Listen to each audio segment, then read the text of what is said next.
Isang nakakawindang na balita ang umiikot ngayon sa mga social media platform, ikinasal na raw sina Jericho Rosales at Janine Gutierrez.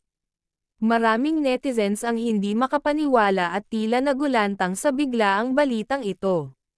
Sinasabing hindi inaasahan ang ganitong kaganapan dahil wala namang matagal na pag-uugnay sa kanilang dalawa. Naglabasan ang mga litrato ng umano'y seremonya at nag-trending ito sa iba't ibang social media sites. Bagamat may mga naniniwala, marami pa rin ang nag-aalinlangan at naghihintay ng kumpirmasyon mula sa dalawa. Sari-saring reaksyon ang makikita sa comment sections, ang iba ay tuwang-tuwa, at ang iba naman ay nagtataka. May mga nag-iisip na baka ito ay bahagi lamang ng isang proyekto o pelikula na kanilang pagsasamahan. Marami ring fans ang umaasa na magkakaroon ng paglilinaw tungkol sa tunay na estado ng relasyon nila. Sa ngayon, walang opisyal na pahayag mula kina Jericho at Janine, kaya't ang balita ay nananatiling tsismis at isang haka-haka.